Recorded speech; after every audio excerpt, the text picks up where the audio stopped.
ఇప్పుడే జీ5 app download చేయండి. చూడండి మీ ఫేవరెట్ టీవీ షోస్ ఎప్పుడైనా ఎక్కడైనా.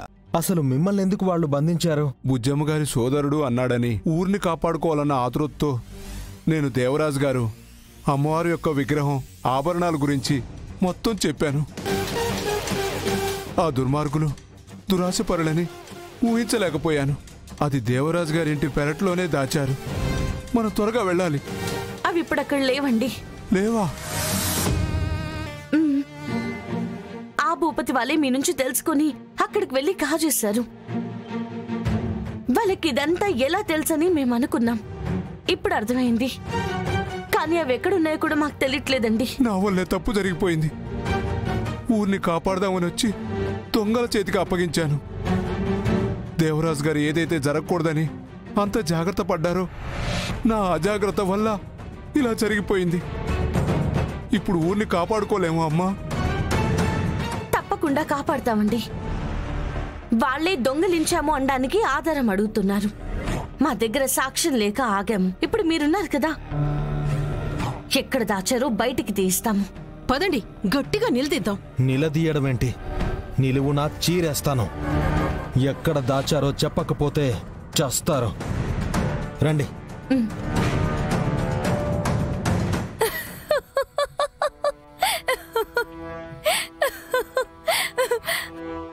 దేనికి శృతమ్మా అలా నవ్వుతున్నావు? మనదాకా నిదొచ్చి చేతికి అందట్లేదని పిచ్చి పట్టిందా ఏంది? కాదు, ఊరిని కాపాడుకుంటాను అని ఆ అక్షర మాటిచ్చుంటుంది కదా. ఇప్పుడు ఆ మాట పోతుంది అన్న బాధలో తల పీక్కుంటూ ఉంటుంది. అది చూసి బుజ్జమ్మ గుండెలు బాదుకుంటూ ఉంటుంది.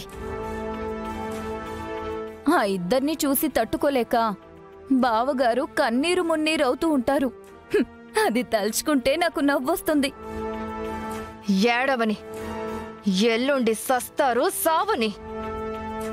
అటు పీనుగులు పోతాయి, మనమీడ పండగ చేసుకుందాం. ఎస్.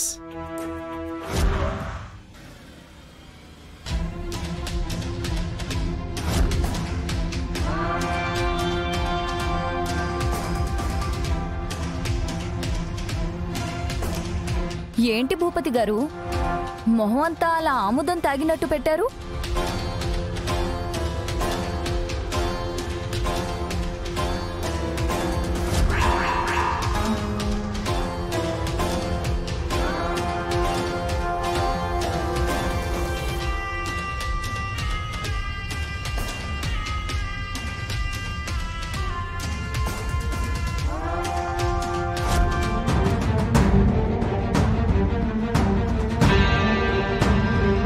ఏందొచ్చుండారు? కాజేసిన అమ్మవారి విగ్రహం ఆభరణాలు ఎక్కడ దాచారో చెప్తారని. జీ5 యాప్ డౌన్లోడ్ చేసి అన్ని ఎపిసోడ్స్ పూర్తి ఉచితంగా చూడండి.